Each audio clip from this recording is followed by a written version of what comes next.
Hello students, welcome to all. Inequality chapter जो हम कर रहे हैं आज उसमें टॉपिक करेंगे इन इक्वलिटी ऑफ मीन्स।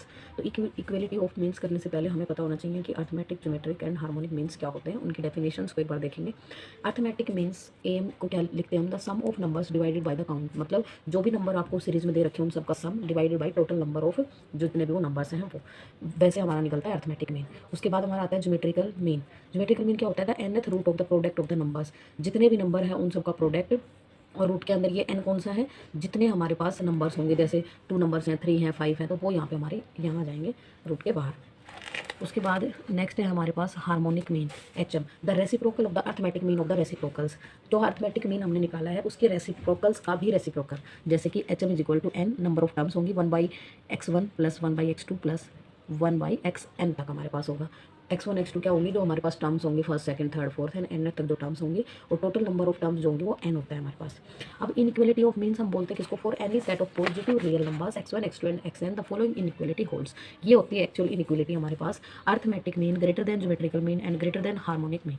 ठीक है, इसका हम एक एग्जांपल लेंगे फॉर नंबर्स 2 एंड 8। ये दो नंबर हम लेंगे और इससे हम सोल्व करके देखेंगे कि ये हमारे पास जो इनइक्वलिटी है ये रियलिटी में होल्ड करेगी या नहीं करेगी। तो नंबर हमारे पास 2 एंड 8 है। सबसे पहले हम अर्थमेटिक मीन AM निकालेंगे। ठीक है, AM निकालने के लिए हमारे पास क्या होता था कि सारे नंबर्स का सम, नंबर कौन कौन से हैं, 2 + 8, दोनों का sum divide by total numbers. Total number 2 है हमारे पास, 10/2 इज इक्वल टू 5 है। फिर हम इन्हीं नंबर्स का निकालेंगे ज्योमेट्रिकल मीन। ज्योमेट्रिकल मीन क्या था कि जो दोनों जितने भी नंबर होंगे उन सबका प्लस रूट, एंड यहाँ पे वो नंबर जितने की टोटल संख्या है हमारे पास, टोटल नंबर्स है, तो ये जाएगा √16 और यहाँ पे 2, मतलब 16 किसका स्क्वायर हमारे पास 4 का। ज्योमेट्रिकल मीन हमारे पास 4 आ गया। उसके बाद HM निकालेंगे। HM इज इक्वल टू क्या होता है हमारे पास n, मतलब टोटल नंबर्स कितने हैं 2, डिवाइड बाई 1/x1, x1 यहाँ पे 2 है, प्लस 1/x2 क्या है 8 है। 2 यहाँ पे 6, 8 और 2 का एलसीएम लेंगे तो हमारे पास 8 आएगा। यहाँ पे 4 + 1 तो क्या बनेगा 2/5/8, और 3 नंबर्स जब डिवाइड में होंगे तो हमारे पास 2 ऊपर चला जाएगा, यहाँ पे आएगा 5, 16/5, 5 3 ज़ा 15, 0.5 2 ज़ा 10। तो हमारे पास ये देखिए अर्थमेटिक मीन आया 5, ज्योमेट्रिकल मीन आया 4 एंड हार्मोनिक मीन आया 3। मीन्स जो इनइक्वलिटी हमारे पास थी AM greater than GM greater than HM हमारी क्या कर रही है, होल्ड कर रही है। ठीक है, ये था इसका बेसिक, ज्योमेट्रिकल मीन होता क्या है। उससे पहले हमें ये तीनों बेसिक टर्म्स पता होनी चाहिए और ये कैसे फाइंड करते हैं ये भी पता होने चाहिए, क्योंकि इनइक्वलिटी के जो भी क्वेश्चन हम सोल्व करेंगे सभी में ये यूज होगा। तो नेक्स्ट अब चलते हैं हम, जो हमारे क्वेश्चंस हैं इनइक्वलिटी के बेस पे कुछ क्वेश्चंस हम करेंगे।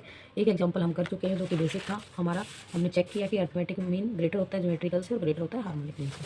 अब हम क्वेश्चन करेंगे, प्रूव दैट A +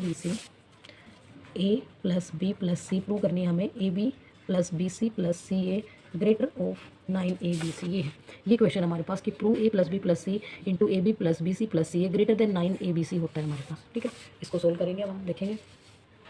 तो क्या करेंगे, अब इनइक्वलिटी का क्वेश्चन है तो हम क्या करेंगे, इनमें अर्थमेटिक और ज्योमेट्रिकल मीन वही लगा के देखेंगे, चेक करेंगे। तो सबसे पहले इस टर्म पे आप अप्लाई करो अर्थमेटिक मीन, ठीक है, और ज्योमेट्रिकल मीन। तो अर्थमेटिकल मीन अप्लाई करेंगे तो हमारे पास क्या आएगा, A + B + C divide by 3 applying AM and GM rule. ठीक है, applying AM and GM rule करेंगे तो A + B + C/3 आ जाएगा। और ये ग्रेटर किससे होगा, क्योंकि AM ग्रेटर देन GM होता है हमारे पास, तो ये किससे ग्रेटर हो जाएगा, ABC और रूट के अंदर 3। ठीक है, अब इसी को हम क्या लिख सकते हैं, A + B + C divide by 3 greater than ABC और पावर 1/3, इस तरह से लिख सकते हैं हम क्यूब रूट को। ठीक है, अब इसी तरह से सेकंड जो हमारे पास ये है, इसके ऊपर भी हम मैथमेटिकल और ज्योमेट्रिकल मीन अप्लाई करेंगे। AB + BC + CA divide by 3 है क्योंकि 3 टर्म्स है, greater than AB + BC + CA, और इसके अंदर भी हमारे √3 क्यूब रूट हो जाएगा। अब AB + BC + CA divide by 3 greater than, इसको क्या लिख सकते हैं, AB BC + CA की पावर 1/3 लिख सकते हैं हम इसको। ठीक है, अब हम इसको करेंगे according to AM greater than, हमारे पास GM होता है तो AM की दोनों टर्म्स को A + B + C divide by 3 and into में क्या हो जाएगा, AB यहाँ से BC + CA divide by 3 greater than, इधर ज्योमेट्रिकल मीन दोनों लिख लो, ये वाला और ये वाला, ABC की power 1/3 and AB + BC + CA की पावर 1/3। ये लिख लिया हमने according to this condition, according to AM greater than GM के अकॉर्डिंग हमने लिख लिया। ठीक है, अब क्वेश्चन पे एक नज़र डालेंगे। क्वेश्चन में देखो ABC AB + BC ये मल्टीप्लाई में है और ये मल्टीप्लाई में हमारे पास यहाँ आ भी गए। ठीक है, तो इनको एज इट इज़ रखो, A + B + C ये हमें आंसर में चाहिए, इंटू AB + BC + CA, और 3 की मल्टीप्लाई करेंगे तो 9 इधर चला जाएगा और हमारे पास इधर क्या बचा, ABC की power 1/3 and AB + BC + CA की पावर 1/3। ठीक है, ये तो हमें लेफ्ट में चाहिए, लेफ्ट साइड तो हमारे पास आ गई जो हमें चाहिए थी। राइट साइड में 9 भी मिल गया। अब ए बी सी बनाना है हमें इन सबको मिलाकर। तो चलो A plus B plus C into A B plus B C plus C A greater than 9। अब इधर देखो ए बी सी की पावर 1/3 है यहाँ पे, ठीक है। और इधर क्या है हमारे पास, ए बी सी एंड ए सी ए यहाँ पे देखो ए 1 टाइम ए और ए 3 टाइम्स ए है हमारे पास, मीन्स ए क्यूब बन गया, क्योंकि पावर यहाँ भी 1/3 है, यहाँ भी 1/3 है, इसलिए हम डायरेक्ट कर लेंगे। इस नंबर की मल्टीप्लाई इसके साथ होगी अलग से, इसकी इसके साथ और इसकी इसके साथ होने के बाद क्या आएगा, बी क्यूब सी क्यूब और पूरे की पावर 1/3, ठीक है। अब इसी को हम कैसे लिख सकते हैं, ए बी सी की पावर 3 और उसकी भी होल पावर 1/3, 3 से 3 कैंसिल हो जाएगा, greater than A B C आएगा, जो कि हमें चाहिए था A plus B plus C into A B plus B C plus C A greater than 9 A B C, जो कि क्वेश्चन में हमारा पूछा गया था। तो हमारा ये क्या हो गया, प्रूव हो गया, प्रूव। यही क्वेश्चन पूछा गया था, आप देख लेंगे। Prove A B C into A B plus B C plus C greater than 9 A B C, ये हमने प्रूव कर लिया, ठीक है। अब नेक्स्ट क्वेश्चन करेंगे। अगर एक बार में समझ ना आया हो तो आप वीडियो को दोबारा रिपीट करके देख सकते हैं। अब क्वेश्चन नंबर 2 की बारी हमारी, ये देखिए, let n greater than 1 be n integer show that n factorial less than n plus 1/2 n, ठीक है। तो इसमें भी क्या करेंगे, क्वेश्चन नंबर 2 में भी क्या करेंगे, applying A M G M two terms में अप्लाई करेंगे। तो x1 1 ले लेंगे, x2 2 ले लेंगे, x अप टू xn चलेंगे तो n ले लेंगे, ठीक है। ये क्वेश्चन है, क्वेश्चन को भी देखते हुए चलेंगे। n अप टू n है तो n को हमने xn को क्या ले लिया, n। अब यहाँ भी हम वही सेम अप्लाई करेंगे, A M greater than G M होगा। अब ए एम क्या होता है, सारी टर्म्स का जो divide by total number of terms, सारी टर्म्स कहाँ है, n तक है। और क्या लिखा हुआ था, integers greater than 1 means positive है सारे, 1 plus 2 plus 3 plus up to n हमारे पास, ठीक है। और डिवाइड बाई n, ये आएगा अर्थमेटिक मीन हमारे पास। एंड ज्योमेट्रिकल मीन क्या कहता है कि पावर के रूट के अंदर सारे नंबर्स की मल्टीप्लाई अप टू n, और यहाँ पे भी रूट के आगे जितनी नंबर ऑफ टर्म्स होंगे वो लगा देंगे, ठीक है।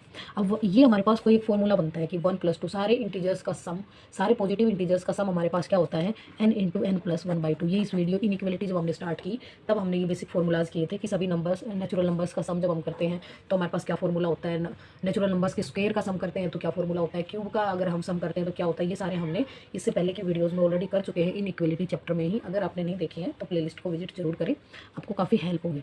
तो इस वाले ऊपर जो नंबर है उसका फॉर्मूला हमारे पास ये होता है n इंटू n प्लस 1/2, और नीचे डिनोमिनेटर में एक n ऑलरेडी है, ग्रेटर देन इक्वल टू। अब ये सारे नंबर्स, इतने सारे नंबर जो हमारे पास अंदर हैं, इनको हम क्या लिख सकते हैं, n फैक्टोरियल, क्योंकि ये n तक जा रहे हैं लास्ट। अब इस n से ये n कैंसिल हो जाएगा, इधर क्या बचा, n plus 1/2 greater than equal to. यहाँ से जो ये रूट है, रूट के अंदर n है, इसको अगर हम इधर लेके आएंगे तो ये पावर में चला जाएगा, ठीक है। जैसे कि 3 = 2 की पावर 2 होता है, रूट होता है, ठीक है, रूट है। और रूट को जब हम इधर लाते हैं तो ये स्क्वायर बनता है। इसी तरह से ये जो स्क्वायर था, इस स्क्वायर की जगह हमारे पास n है, तो n यहाँ से रूट से हट के इधर पावर में आ जाएगा और इधर बचेगा n फैक्टोरियल, ठीक है।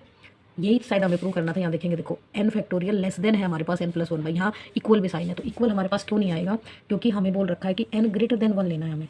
सो इक्वलिटी जो है वो होल्ड नहीं करेगी, सो इक्वलिटी नॉट होल्ड, क्योंकि इक्वलिटी तभी होल्ड करेगी जब n की वैल्यू 1 होगी। अगर n की वैल्यू 1 होगी, जैसे यहाँ पे हम 1 पुट करेंगे तो 1 + 1 2 बनेगा, 2 की पावर 1 2 ही रहेगा, तो हमारे पास क्या बने, 2/2 होगा। देखो जैसे n की वैल्यू 1 पुट की तो 1 plus power 1 greater than equal to n की वैल्यू 1, तो यहाँ से 2/2 1 बनेगा, तभी ये इनइक्वालिटी सिर्फ इक्वल की यहाँ होल्ड कर रही है। अगर n की वैल्यू जैसे यहाँ पे 2 पुट करेंगे, यहाँ भी 2 हो जाएगा और यहाँ भी 2, ठीक है। तो यहाँ पे क्या बनेगा, 3/2 की power 2 greater than equal to 2। तो इक्वल कभी भी नहीं आएगा, इक्वल तभी आएगा जब n की वैल्यू इक्वल टू 1 हो, और कंडीशन में हमें दे दिया कि n की वैल्यू ग्रेटर देन 1 है, तो सिर्फ ग्रेटर वाला होल्ड करेगा। तो आंसर इज n प्लस 1/2 की power n greater than n factorial, hence यही हमें प्रूव करना था। Let n greater than 1 integer show that this, तो ये हमारा क्या आ गया, इक्वल आ गया, यही हमें प्रूव करना था। तो इनइक्वालिटी के कुछ इस तरह के क्वेश्चंस आपके एग्जाम में बनने के चांसेस हैं, तो आप इसी तरह के क्वेश्चंस की प्रैक्टिस करेंगे। अगर कोई क्वेरी हो तो मेरे से पूछेंगे, कमेंट सेक्शन में आप कमेंट करेंगे। और मैंने इस कंप्लीट काफ़ी हद तक हम सिलेबस कवर कर चुके हैं, कंप्लीट वीडियो एंड प्लेलिस्ट मैंने बना रखी है, तो मस्ट डू विजिट प्लेलिस्ट। अगर आपको मेरी वीडियो पसंद आ रही है तो do like, share and subscribe my channel. Thanks for watching.